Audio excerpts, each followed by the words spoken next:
Целата наша лична и колективна трагедија започнува од две предпоставки или предрасуди. Знаеме дека секоја предпоставка е мајка на секоја заебанција.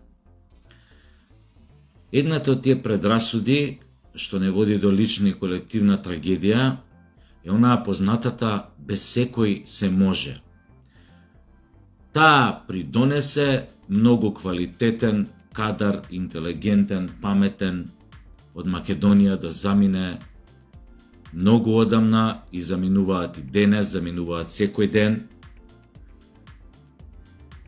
Затоа што неколку пати се соочиле со ситуација кога таков каков што го дал Господ одредена индивидуа, машка или женска, кога бара да биде вреднувана за она што го знае, за својот талент, за своите вештини, кога бара работа, обично и кажуваат тие во наводници попаметните од неа, што треба да одлучат да ја вработат или не, а кои што се по дефиниција тешки медиокритети, полтрони или лижачи, кои ќе кажат, кои ќе побара соодветна плата или соодветна валоризација за незиниот труд, да ја кажат на таа личност: види, твој избор, ние толку нудиме или толку можеме да ти даеме. Ако сакаш, ако некеш, без секој се може. За ова не треба повеќе да зборам, јасно ви е што ви кажувам. А втората предпоставка, што не води во лична и колективна трагедија, е познатата предрасуда Стара Скопска исто така, позната крилатица: Кина гори, курме боли. Оваа предрасуда е страшно погубна затоа што ни дава некое чувство на комоција и недопирливост ако нешто се случува на илјадници километри од нас, дека не може да дојде до нас. И обично за работи кои што се случуваат далеку од нас, работи кои имаат трагични димензии, ние обично немаме став за тие работи. Лесно ги преќутуваме. Уствари, ние ги преќутуваме нашите лични трагедии тука што се случуваат на наше тло. Ние немаме ставови, немаме став за онкологија, немаме став, не знам, за тоа што да кажеме патлижанот е 150 денари, не знам, кашкавалот што 800 денари, што идете во кафана кај што шопската ви наплаќа 300 денари, немаме став за тоа ако, например, за некоја трагедија која што во запален автобус загинале 50 души го обвинат, или во болница што се запалила ако загинале 15-20 луѓе ако го обвинат за тоа продолжниот кабел. Ние немаме став. Онкологија, например, ја спомнав. Значи, вториот ден, освен првиот него рачунам, каде една политичка партија се вмеша и ги организираше протестите, но на вториот ден на протестите бевме 15 души, од кои што беа 10 болни од рак. Значи, не научивме дека преќутувањето на злото, нешто што е проверена работа, дека преќутувањето на злото ни го носи злото дома. Со преќутување на злото, на нечија трагедија, дали е блиска, наша, лична или далечна, ние фактички го покануваме ѓаволот да ни влезе дома. Се обидував пред неколку месеци кога почна геноцидот на палестинците во Газа да отворам очи на нашава јавност што се случува. Еве, последните податоци се дека во Газа до сега загинале 25.000 деца под 13 години. 25.000 деца.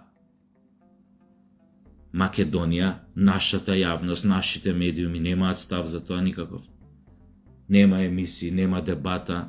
Дори луѓе ми кажуваат на улица кои што се одредени политички чинители во држава, па на времето кога јас пишував за Газа постојано предупредував ово.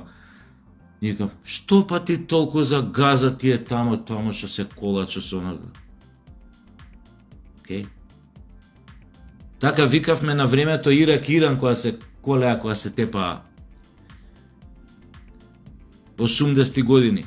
Ајде, тоа далеко е. Шо викаше Балашевиќ во иронија, шо знае ракета, шо се 2000 километри. Тоа беше во средина на 80-тите кога се тепа Ирак Иран. Почетокот на 90-тите злото влезе на голема врата на Балканот, која се испозаклаа некогашните југословенски братски народи. И да не зборам сега, да не евоцирам овај историја, ова ми е муабетот. Пред 2-3 дена се случија терористичкиот напад во концертната сала во Москва. Видовте каква трагедија е тоа. Најсмешно од се беше што после неполн час по масакрот, по терористичкиот чин, американците покажаа со прстот дека ИЗИС преземал одговорност и ИЗИС се главните виновници за масакрот. Извршителите, идејните творци, сами налогодавачи и така натаму. Сега, Русија немаше никакви информации, што ја почна истрагата, не даваше никакви изјави за тоа кој е вмешан, кој не е вмешан, какво оружје е користено, какви експлозиви, како се запалил кровот и така натаму, како се изведени акциите и така натаму. Америка веќе све знаеше. И ви кажам како е ова поврзано со нас, но пред тоа ќе го кажам ова. Значи, више, никој не верува од нас дека исламот значи тероризам, дека Куранот е терористички, дека вистинските верници муслимани се терористи. Никој не верува во тоа више. Колку и да сака ова светскиот полицаец број 1 да продолжи да го турка тој наратив. Деме, кој ќе видиме муслиман со брадичка на улица, веднаш да помислиме дека е муџахедин и дека може тука да се разнесе со експлозив. Многу добро веќе цел свет знае од каде зема джепарлак меѓународниот тероризам. Кој е татенце на меѓународниот тероризам? И тоа е само по себе погубно за еднината на овој свет. И текно е во Газа како почна геноцидот со напад на, речи ги Хамас, на одредени партиципиенти на одредена рок журка или ова електронска журка беше. Таму некоја пустина у близина на појасот Газа. Така. Исто беше сега во Москва. Концерт на некоја рок група веднаш по реизборот на Путин за наредниот мандат, не знам од колку таму години. И што се случи? Во Газа се случи геноцид, кој настрада? Настрадаа палестинците, преку 40.000 мртви до сега. Светот, дали бил муслимански или христијански, со прст не мрдна. Сите ќутат, тоа е таму далеку. Излегува вака поединци, кај нас, ко мене, ја што не сум муслиман, а имав некое внатрешно чувство дека треба да застанам на страна на палестинскиот народ и на што му се случува под покровителство, може би на истите оние кои што кумуваат на она што се случуваше во Москва. А исто така е познато дека израелските безбедносни служби користеле одредени муслимански групи, братства да извршуваат напади за своји интереси. Имаше еден случај таков пред неколку години, босански муслимани беа искористени за тоа, па као беа судени во Сараево, па беа ослободени. Не можете више никого да лажете. Исламот не е терористички. Нема терор во Куранот. Но има терор и идеи за тероризам во главите на оние што вие ги нарекувате ваши најголеми стратешки партнери и кои што се бусаат во гради со својата демократија, со својата технолошка развиеност и научна развиеност и за духовна нема да зборам. Пошто кој има идеи да шири терор во светот, не верувам дека е многу подалеку дофрло од неандерталецот. Сега не се, што ми е поентата на она Кина гори, кура ме боли. Во Москва се случи што се случи. Јас, мои лични ставови ве предупредив што мислам и за тероризмот меѓународен и за оно што се случи во Москва и оно што се случуваше во Газа. Значи не заборавајте, тероризмот, секогаш меѓународниот тероризам е еден вид метафора за лажно знаменце. Значи, ја го организирам, правам околности, контекст му давам ситуации, кај што вие како јавност треба да поверувате дека некој друг е вмешан во тоа, за моите намери скриени како идеен творец, како налогодавач, да останат скриени такви за навек. Сега, што ми беше поентата на ова? Изборите се пред нас. Сите знаеме дека од исходот многу работи ќе зависат за нашата иднина. Дали ќе ја дадеме на Македонија шанса велам да ја дадеме, не да ја спасиме, нема така лесно да си ја вратиме државата и да ја спасиме. Но да створиме можност за контранапад, шут со глава, па евентуално некој пенал да ни направи во наредни години, па да шутнеме, па да дадеме гол. Ме разбирате? Овие избори се токму тоа. Да се избориме за ситуација за контранапад. Во оваа ситуација имате два табори. Едните, кои наводно се кријат зад наративот дека се за Европска Македонија, и кои што на овие другиве во опозицијата сакаат да им го налепат етикетата или наративот дека се тие антиевропски, модерни, примитивни, не бањати, ги знаете више тие наративи кои што ги создава и порано нивните невладини организации за да ги оцрнат сите овие патриотски сили во држава. Дури, затоа правевме муабет во последната емисија Лизгачки старт, дури успеа и самиот збор патриотизам да го оцрнат, да го минимализираат, да го дифамираат, да создадат чувство кај луѓето е дека зборот патриот е нешто декадентно, нешто примитивно, назадно, дека се што е космополитско, интернационално, дека е тоа она што се бара глобалистичко. Не, што ми беше муабетот, да не забегуем, сакам да бидам што пократок. Значи пред нас се тешки избори, брутални начини ќе се употребат од глобалистите, кои што ги штитат квислинзите, кои што до вчера беа на власт на Социјалдемократскиот сојуз и оние другите етнофашисти со кои што коалицираат.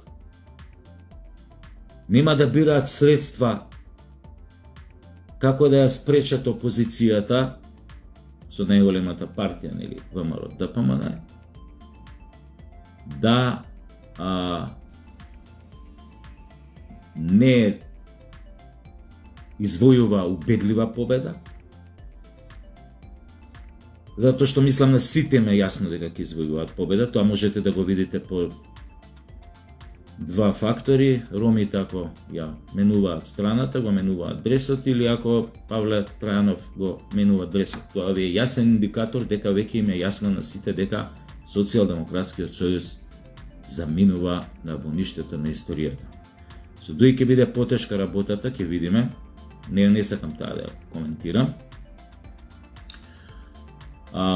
Но друго ми е муабетот, значи нема да се штедат ниту средства, ниту начини да се спречи опозицијата да дојде на власт, или ако веќе мора да дојде на власт, да се најдат начин како да се минира нивната победа, да се минимализира или едноставно па дури да им се одземе. Или ако се утврди дека ќе победат убедливо, дури и да се оди на сценарио да се спречи во моментов, во мај да се спречат да дојде до било какви резултати од изборите. Дали за председателските да нема цензус, дали за парламентарните да се случи нешто да едноставно бидат пролонгирани, одложени, да нема резултати подолго време во многу изборни единици. Знаете како што се прави, значи имаат милион начини тоа како да го направат. Сега доаѓам на поентата.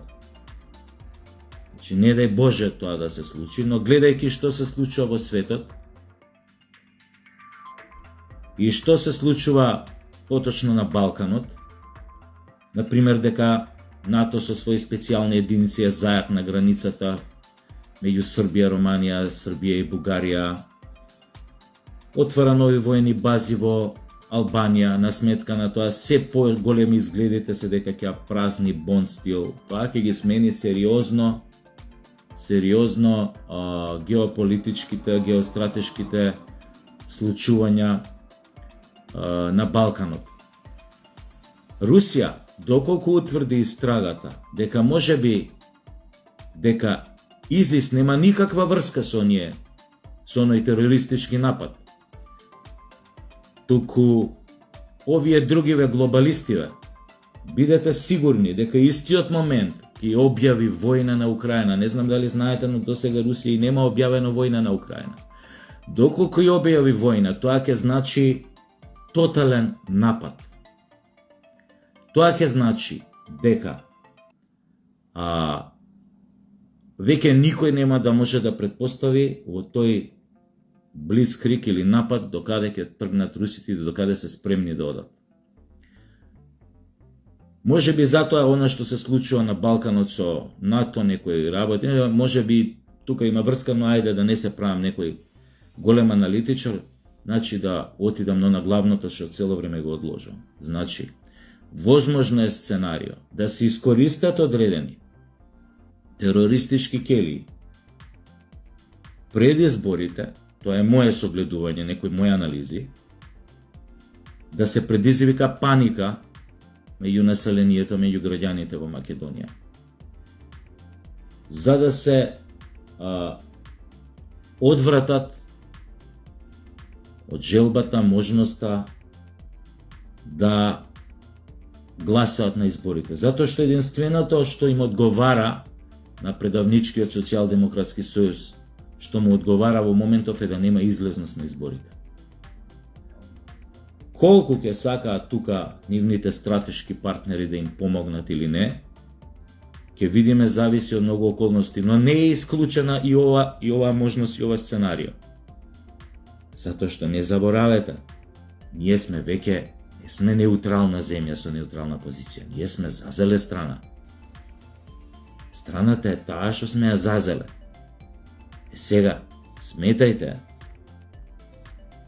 дека оние кои што и нас не даваат джепарлак, како и на многу терористички организации во светот, сори тие ги плаќаат сите што им се во моментот од интерес, но исто така немаат проблем да заземат и своите сили, своите можности за репресија да ги насочат и кон своји, што ги нарекуваат сојузници, доколку се мали, доколку во моментот им преча за некој работа. Впрочем, тоа го видовме нели од нашите стратешки партнери во 2001, кога бевме нападнати од страна на Косово од УЧК. Нема проблем да им помага, да им кажуваат кај се движат нашите единици, да ги спасуваат од Арачино, нема никаков проблем. Дека ни се стратешки партнери. Затоа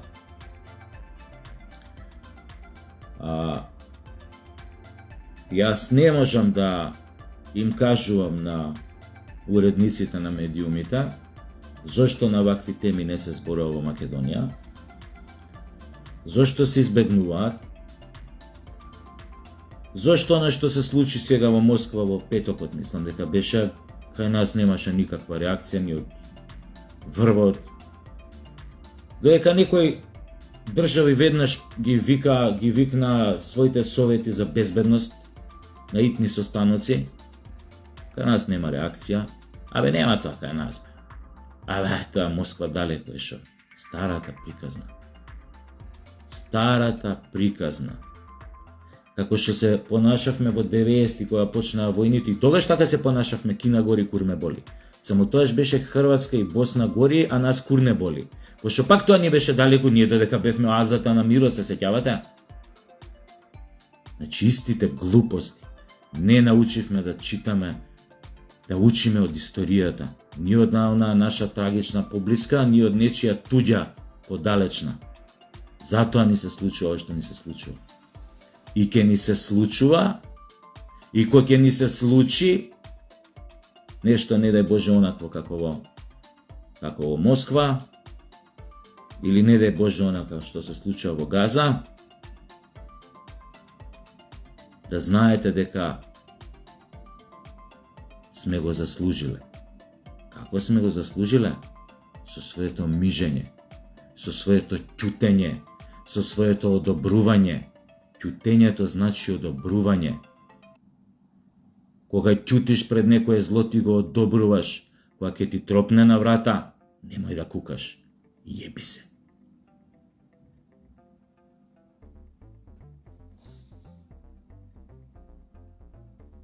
И на крајот, нема откажување од иднирата! Нема откажување од иднирата!